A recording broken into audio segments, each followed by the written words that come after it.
Hello friends, welcome back to our channel. இது நான் உங்கள் விக்ரம். ஆல்ரெடி நான் ஒரு வீடியோ போட்டிருப்பேன். இதுக்கு முன்னாடி வந்த வீடியோ அதோட செகண்ட் பார்ட் தான் இது. ஸோ அதோட லிங்க் உங்களுக்கு வேணும்னு நினச்சிங்கன்னா கீழே டிஸ்கிரிப்ஷனில் இருக்குது, மேலே ஐ பட்டனில் இருக்குது. மறக்காமல் அதை போய் பார்த்துட்டு வந்தீங்கன்னா தான் இந்த ஸ்டோரி உங்களுக்கு புரியும். இப்போ நம்ம சேனலுக்கு ஃபஸ்ட் டைம் வரீங்க, சப்ஸ்கிரைப் பண்ணாமல் பார்த்துருந்தீங்கன்னா மறக்காமல் சப்ஸ்கிரைப் பண்ணுங்க. பக்கத்தில் பெல் ஐக்கான் இருக்கும், அதை கிளிக் பண்ணி ஆலில் போட்டிங்கன்னா நான் வீடியோ போஸ்ட் பண்ண உடனே உங்களுக்கு நோட்டிஃபிகேஷன் வந்துடும். ஸோ உங்கள் ஃப்ரெண்ட்ஸுக்கும் அந்த வீடியோ ஷேர் பண்ணுச்சுன்னா மறக்காமல் ஷேர் பண்ணிடுங்க, லைக் பண்ணுங்கள். உங்களுக்கு எதாவது கருத்து தெரிஞ்சுன்னா மறக்காமல் கமெண்ட் செக்ஷனில் போஸ்ட்டும் பண்ணிடுங்க.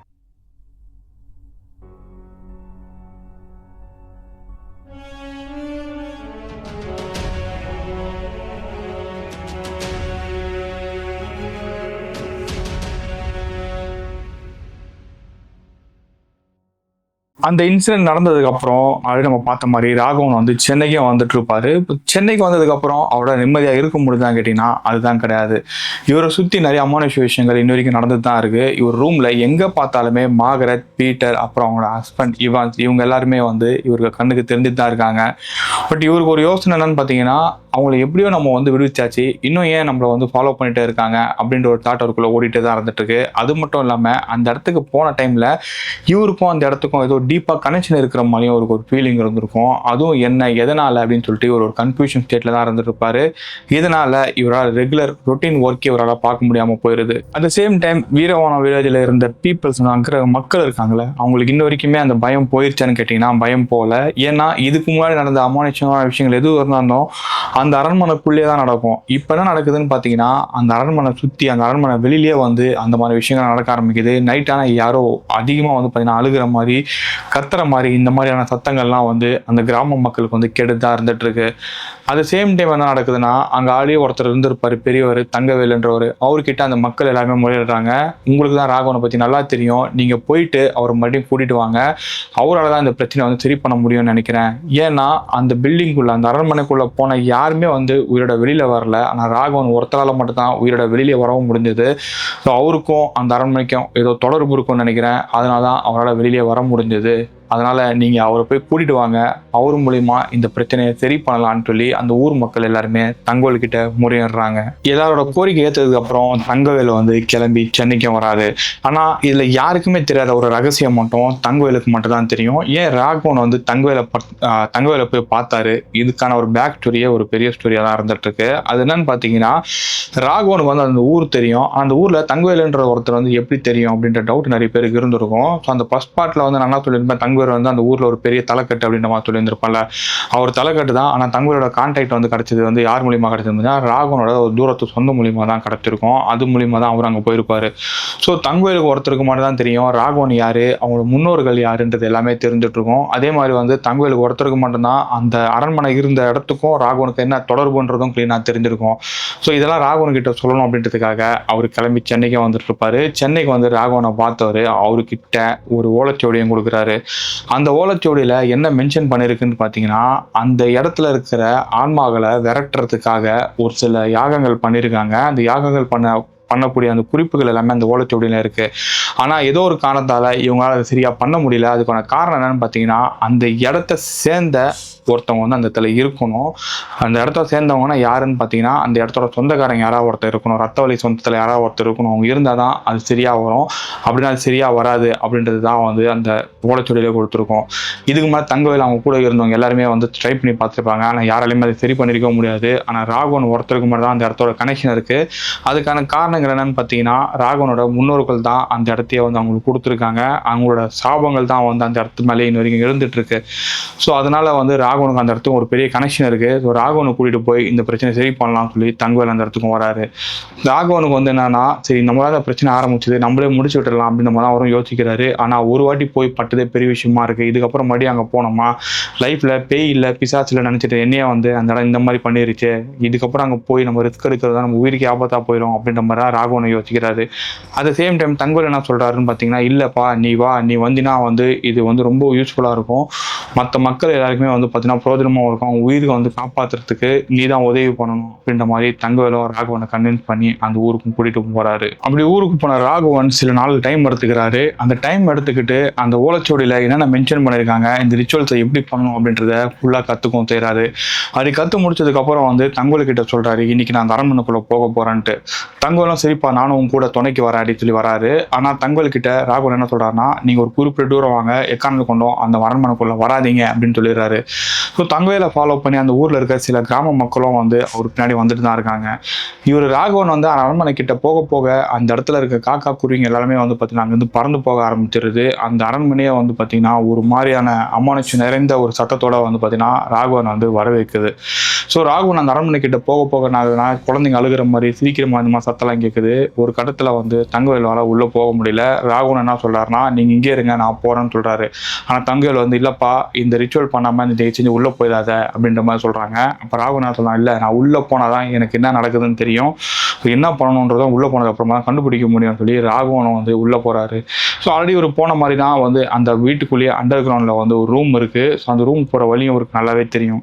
ஸோ அந்த வழியை கண்டுபிடிச்சி அந்த இடத்துக்கு போகிறாரு. அப்படி போனவருக்கு தான் அந்த இடத்துல ஒரு பெரிய அதிர்ச்சியை காத்துட்டு வந்துட்டுருக்கு.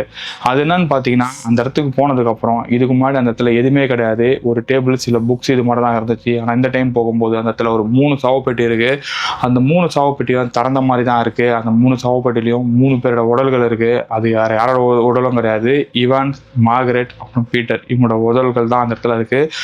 அழுகாமையும் இருந்துட்டு இருக்கு. இதை பார்த்தோன்னே வந்துட்டு இவருக்கு என்ன செய்யறதுன்னு தெரியல. உடனே அந்த ரிச்சுவலை ஸ்டார்ட் பண்ணலாம் அப்படின்னு சொல்லிட்டு அந்த இடத்துல ஸ்டார்ட் பண்ண ஆரம்பிக்கிறாரு. இதுக்கு அந்த வீட்டுக்குள்ளேயே வந்து ஒரு பொருள் இருக்கு. அந்த பொருள் எங்க இருக்குன்னு சொல்லி ஒரு கண்டுபிடிக்கணும். அது வேற எதுவுமே கிடையாது, ஒரு சபிக்கப்பட்ட கல். அது அந்த கல் எங்க இருக்குன்னு சொல்லி அந்த வீடு ஃபுல்லா தேடுறாரு. தேடும் போது தான் அந்த வீட்டில் ஒரு ரூம் மேலே வச்சிருக்கிறத இவருக்கும் தெரிய வருது. அந்த கல்லை எடுத்துக்கிட்டு வந்து அந்த இடத்துல வந்து அந்த ரிச்சுவல்ஸும் பண்ண ஆரம்பிக்கிறாரு. அப்படி ரிச்சுவல்ஸ் பண்ண ஆரம்பிக்கும் போது என்ன ஆகுதுன்னு பார்த்தீங்கன்னா, அந்த இடத்துல திடீர்னு வந்து அந்த பூதத்தோட குரலும் கேட்குது. அந்த இடத்துல முன்னாடி வந்து கண்ட்ரோல் பண்ணி வச்சிருந்த அந்த ஆன்மாவோட குரலும் கேட்குது. நீ ஒரு வழியாக கண்டுபிடிச்சிட்டேன்னு நினைக்கிறேன், நீ தான் அந்த இடத்தோட சொந்தக்காரன், நீ தான் இங்கே இருக்கணும், இவங்க யாருமே இருக்கக்கூடாது, நீ இங்கேருந்து இந்த இடத்துக்கு வரவங்களோட ஆன்மாவை வந்து எனக்கு அடிமைப்படுத்தணும், இதை மட்டும் நீ பண்ணு, இவங்களாலுமே நான் விடுவிச்சிடுறேன் அப்படின்ற மாதிரி அந்த ஆன்மாவும் அந்த பூதமும் சொல்லுது. ஆனால் ராகவன் வந்து இது எதுவுமே கேட்குற மாதிரி இல்லை. அந்த ரிச்சுவல்ஸ் இவர் பண்ணவும் ஸ்டார்ட் பண்ணுறாரு. அப்படி ரிச்சுவல்ஸ் பண்ண என்ன ஆகுதுன்னு பார்த்தீங்கன்னா, அங்கே இருக்கிற பல ஆன்மாக்களோட சத்தங்களும் கேட்க ஆரம்பிக்குது. அட் சேம் டைம் அங்கே இருக்கிற மார்கரெட், பீட்டர் அப்புறம் இவான்ஸோட குரலும் இவருக்கு கேட்குது. அவங்க 3 பேர் என்ன சொல்கிறாங்கன்னா, எங்களை எப்படியாவது வந்து இங்கேருந்து விடுவிச்சிரு, இங்கிருந்து நாங்கள் போனாலே போதும், எங்களுக்கு நிம்மதியான மரணம் வேணும், எங்களுக்கு நிம்மதி இல்லாமல் இருக்கு, இங்கே தேவையில்லாமல் அலைஞ்சிட்டு இருக்கோம், எங்களை எப்படியாவது விடுவிச்சிரு அப்படின்ற மாதிரி ராகவன் கிட்ட அவங்க பேசிட்டு வந்துட்டு இருக்காங்க. அட் சேம் டைம் வந்து ராகவனும் வந்து அந்த ரிச்சுவலை எண்டுக்கும் போறாரு. அப்படி எண்டுக்கு போகும்போது தான் இவருக்கு ஒரு விஷயம் தெரியுது, இங்கே வந்து ஏதாவது ஒரு பலி கொடுக்கணுன்றது. பலினா அது எப்படிப்பட்ட பலின்னு பார்த்தீங்கன்னா, ஒன்ஸ் அட்லீஸ்ட் வந்து ஒருத்தவங்களோட உயிரை கொடுக்கணும் அப்படின்னா அவங்களோட ரத்தத்தையாவது கொடுக்கணும். அப்போதான் இவருக்கு ஒரு ஞாபகம் வருது, இவர் அந்த இடத்தோட சொந்தக்காரன் தானே, அப்படிங்கும்போது இவரோட ரத்தத்தை கொடுத்தோம்னா நம்ம இந்த விஷயத்த வந்து முடிச்சிடலாம்னு நினைச்சு இவர் என்ன பண்ணனா, இவரை கையை கீறி இவர் கையில் இருக்கிற ரத்தத்தை எடுத்து அந்த கல்லு மேலேயும் விடுறாரு. அப்படி அந்த கல்லு மேலே விடும்போது அந்த பூதமும் சிரிக்கும் ஆரம்பிக்குது. நீ இவங்களை காப்பாற்றுதான் நினச்சி நீயே மாட்டிக்கிட்டியே, இதுக்கப்புறம் உன்னை யார் காப்பாற்றுவா அப்படின்ற மாதிரி அந்த பூதமும் கேட்குது. அப்போ ராகவன் சிரிச்சுக்கிட்டு, இவங்களை காப்பாற்றுக்காக தான் நான் வந்திருக்கேன், அதேமாதிரி இந்த ஊர் மக்களை நான் காப்பாற்றி ஆகணும், எனக்கு என்ன நடந்தாலும் எனக்கு கவலை கிடையாதுன்னு சொல்லி ராகவனும் வந்து ரிச்சுவல்ஸ் பண்ண ஆரம்பிக்கிறாரு. அப்படி பண்ண ஆரம்பிக்கும் போது என்ன ஆகுதுன்னா, அந்த பில்டிங்கே வந்து அதர ஆரம்பிக்குது. அப்படி அதரும் போது அந்த இடத்துல இருக்கிற அந்த ஆன்மாக்கள் எல்லாமே வந்து ஒன்று ஒன்று மறைய ஆரம்பிக்குது. கடைசியாக வந்து அந்த பூதம் என்ன சொல்லுதுன்னு பார்த்தீங்கன்னா, ராகவன் கிட்ட, இதுக்கப்புறம் நீ தான் இந்த இடத்தோட சொந்தக்காரன், நீ இங்கே தான் இருக்கணும், எக்காரணத்தை கொண்டோம் உன்னால் இங்கேருந்து வெளியில் போக முடியாது, உனக்கு பசிக்காது, தண்ணி தாக எடுக்காது, நீ என்ன நினைக்கிறியோ அது எல்லாமே உனக்கு இங்கேயே கிடைக்கும், நீ இங்கே இருந்துரு அப்படின்னு சொல்லிட்டு அந்த பூதமும் வந்து ராகவன் கிட்ட சொல்லுது. ஆனால் அதுதான் உண்மை, ராகவனுக்கும் நல்லாவே தெரியும் இதுக்கப்புறம் இவனால் வெளியில் போக முடியாதுன்ட்டு. ஸோ ஒரு வழியாக ராகவன் என்ன பண்ணுறாருன்னா, அங்கேருந்து ஜெனரலாக வந்து அந்த ஊர் மக்களை பார்த்து, இதுக்கப்புறம் இந்த இடத்துல இருந்து உங்களுக்கு எந்த ஒரு பிரச்சனையும் வராது, நீ தைரியமாக வந்து உங்கள் வேலையை பார்க்கலாம் அப்படின்ற மாதிரி ராகவனும் சொல்லிடுறாரு. ஸோ ராகவன் சொன்னதுக்கப்புறம் அங்கே இருக்க தங்கவேலும் கேட்குறாரு, தேவலாம் முன்ன இந்த விஷயத்தில் மாட்ட விட்டுமே அப்படின்னு கேட்குறாங்க. அப்போ ராகவன் என்ன சொல்கிறாங்கன்னா, இல்லை நீங்கள் எதுக்குமே ஃபாலோ பண்ணாதீங்க, எனக்கு இதுக்குள்ளே இருக்கிற வரைக்கும் எனக்கு மரணமே கிடையாது, எத்தனை வருஷம் ஆனாலும் நான் இங்கே தான் இருப்பேன், அட் சேம் டைம் வந்து இதுக்கு அப்புறம் வந்து யாராவது ஒருத்தங்க நான் காப்பாற்ற வந்து தான் ஆகணுன்றதுக்கு அதுக்கான வேலைகளை நான் பார்க்க ஆரம்பிச்சிருவேன் அப்படின்னு சொல்லிட்டு ராகவன் உள்ளே போயிடுறாரு. ஸோ அதுக்கப்புறம் வந்து அந்த ஊரில் வந்து பார்த்தீங்கன்னா அந்த அரண்மனையை பற்றியே மறந்துடுறாங்க. அந்த அரண்மனை சுற்றி நிறைய செடி மரங்கள் எல்லாமே ஒன்றும் வளர ஆரம்பிச்சிருது. ராகவனும் அந்த அரண்மனைக்குள்ள தான் இருக்கும் ஆரம்பிக்கிறாரு. ஸோ அப்படி உள்ளே இருக்கிற ராகவன் என்ன செய்கிறாருன்னு பார்த்தீங்கன்னா அவரோட கதை எழுத ஆரம்பிக்கிறாரு. இங்கேருந்து எப்படி இவரை காப்பாற்றணும், இன்கேஸ் வந்து இவருக்கு இது உள்ள எதனா நானா கூட ஃபியூச்சரில் யாருன்னா ஒருத்தவங்க உள்ளே வந்தாங்கன்னா அவங்களுக்கு எப்படி தப்பிக்கணுன்றத ஒரு குறிப்பாக வந்து ஒரு நோட்டு ஃபுல்லாக எழுதவும் ஆரம்பிக்கிறாரு. ஜஸ்ட் ஒரு நாளைக்கு ஒரு பூமர் வாங்குற காசுல உங்களால் வெயிட் லாஸ் பண்ண முடியும்னு சொன்னா கேட்கறதுக்கே ஷாக்கிங்கா இருக்குல்ல. நான் விக்ரம் ஒரு இன்டர்நேஷனல் சர்டிஃபைட் ஃபிட்னஸ் ட்ரைனர். அது மட்டும் கிடையாதுங்க, ஒரு நியூட்ரிஷன் எக்ஸ்பர்ட் கூட. கோர்ஸ் யாருக்கானதுன்னு பார்த்தீங்கன்னா ஆல்ரெடி நீங்கள் வெயிட் லாஸ் பண்ண ட்ரை பண்ணியிருப்பீங்க, பட் ஆனால் ரிசல்ட் இருந்திருக்காது. சில பேர் வந்து வெயிட் லாஸ் பண்ணணும், பட் எப்படி பண்ணுறதுன்னு தெரியாமல் ஒரு கன்ஃபியூஷன் இருப்பீங்களே, உங்களுக்கான கோர்ஸ் தான் இது. ஸோ இந்த கோர்ஸை நீங்கள் என்ரோல் பண்ணணும்னு நினச்சின்னா கீழே டிஸ்கிரிப்ஷனில் லிங்க் கொடுத்துருக்கேன், அதில் போய் என்ரோல் பண்ணிக்கோங்க. அது மட்டும் கிடையாது, இந்த கோர்ஸ் முடிச்சதுக்கு அப்புறம் உங்களுக்கு கேலரி ட்ராக்கிங், அதுக்கப்புறம் வந்து பார்த்தீங்கன்னா மீல் ட்ராக்கிங், அப்புறம் சாம்பிள் டயட் பிளான்ஸ், இந்த மாதிரி நிறைய டூல்ஸ் வந்து உங்களுக்கு அவைலபிளாக இருக்கும். ஸோ இந்த டூல்ஸ் எல்லாம் நீங்கள் யூஸ் பண்ணி உங்களால் ஈஸியாக weight loss or fat loss பண்ண முடியும். இதுல ஒரு அடிஷனல் போனஸ் என்னன்னு பாத்தீங்கன்னா எவ்ரி மந்த் இதுல ஒரு மாடியூல் ஆட் பண்ண போறோம். ஸோ இந்த மாடியூல் எதை பத்தினது இருக்க போகுதுன்னு பாத்தீங்கன்னா பயோஹேக் பத்தி இருக்க போகுது. இந்த பயோஹேக்ன்றது என்னன்னா நீங்க வெயிட் லாஸ் பண்றீங்களா, அட் சேம் டைம் உங்க ஏஜையும் ரிவர்ஸ் பண்ண முடியும், விச் மீன்ஸ் உங்க மெட்டபாலிக் ஏஜை ரிவர்ஸ் பண்ண முடியும். அதை பத்தின கோர்ஸும் வந்து பாத்தீங்கன்னா ஃபர்தர் ஆட் பண்ண போறோம். இது எல்லாமே ஜஸ்ட் நீங்க பே பண்ற இந்த காஸ்ட்ல தான் அடங்கும் போது ஃபர்தர் இந்த சார்ஜஸும் வாங்க போறதும் கிடையாது. ஸோ வேணும்னு நினைக்கிறவங்க கீழே டிஸ்கிரிப்ஷன் லிங்க் இருக்குது, இப்போ யூஸ் பண்ணிக்கங்க. இன்கேஸ் உங்க ஃப்ரெண்ட்ஸ் யாராவது வந்து ஸ்ட்ரகிள் ஆகுறாங்கன்னா அவங்களுக்கு லிங்கை ஷேர் பண்ணுங்க. இந்த ஸ்டோரி கேட்கும்போது உங்களுக்கு டவுட் வரலாம், ஸ்டார்டிங்லேயே என்னடா அந்த பழைய ஸ்டோரியில் வந்து மண்டபத்தை அந்த அரண்மனை இடிச்சிட்டாங்க அப்படின்னு சொன்னால் ஆனால் இப்போ அந்த அரண்மனை இருக்கிற மாதிரி சொல்கிறானே அப்படின்னு உங்களுக்கு டவுட் இருக்கும். அந்த ஸ்டோரியோட எண்டிங் வந்து இந்த ஸ்டோரியோட லாஸ்ட் சம்பவத்தை தான் வந்து மென்ஷனும் பண்ணியிருப்பேன். இதுக்கு நடுவில் நிறைய பாட்டுமே இருக்குது. இப்போ வரைக்கும் ஒரு 6 பாட்டு எழுதி வச்சிருக்கேன். ஸோ உங்களோட சப்போர்ட் எந்த அளவுக்கு நீங்கள் கொடுக்குறீங்களோ அந்தளவுக்கு வந்து ஸ்டோரி வந்து 1 by 1 வெளியில் வந்துடும். அதே மாதிரி நிறைய பேர் கேட்டுருந்தீங்க, எதுக்கு வந்து ஸ்டோரி வந்து சின்னதாக போடுற, பெருசாக போட மாட்டேங்கிறேன்ட்டு. பெருசாக போடணும்னு எனக்கும் ஆசை தான், பட் சப்போர்ட் அந்த அளவுக்கு வர மாட்டேங்குது. அதனால தான் வந்து நல்லா எவ்வளோ சுருக்கி போட முடியுமோ அவ்வளோ சுருக்கி நான் போடுறேன். அதிகமான பேர் வந்து அட்லீஸ்ட் வந்து ஒரு 1/2 hour நீங்கள் போடுங்க அப்படின்னு நீங்கள் சொன்னீங்கன்னா தாராளமாக நான் போடுவேன். அது வந்து நீங்கள் கொடுக்குற சப்போர்ட்டை பொறுத்து தான். எத்தனை பேர் பார்க்குறீங்களோ அத்தனை பேர் வந்து லைக் பண்ணுறது கிடையாது. ஸோ அப்படி இருக்கும்போது எனக்கு எத்தனை பேர் வந்து கேட்குறாங்க, எத்தனை பேர் கேட்கலன்னு எனக்கும் தெரியல. ஒரு சில பேர் கேட்குறத வச்சு நான் பண்ண ஆரம்பிச்சேன்னா மற்ற பேர் வந்து பார்க்காம போயிடுறாங்க. அதனால தான் வந்து ஒரு மாடரேட்டாக ஒரு டைம் ஃப்ரேமை வந்து மெயின்டைன் பண்ணிட்டு வந்துட்டுருக்கேன். ஸோ அடுத்த லெவலில் வந்து நான் இன்க்ரீஸ் பண்ணுவேன்னு நினைக்கிறேன். ஸோ தேர்ட் பார்ட் வரணும்னு நீங்கள் நினைக்கிறேன். நான் ராகவன் உள்ள போய் மாட்டிக்கிட்டாரு, ஓகே, ராகவனை வந்து வெளியில் காப்பாற்றினாங்களா இல்லையா, ராகவன் அப்புறம் எப்படி வெளியில் வந்தார், அந்த அரண்மனைக்கு என்ன ஆச்சு, அந்த அரண்மனைக்குள்ளே இருக்கிற அந்த பூதத்தோட பேக் ஸ்டோரி என்ன அப்படின்றத மொத்த விஷயம் நீங்கள் தெரியணும்னா இந்த வீடியோ வந்து மேக்ஸிமம் உங்கள் ஃப்ரெண்ட்ஸுக்கு ஷேர் பண்ணுங்கள், லைக் பண்ணுங்கள்.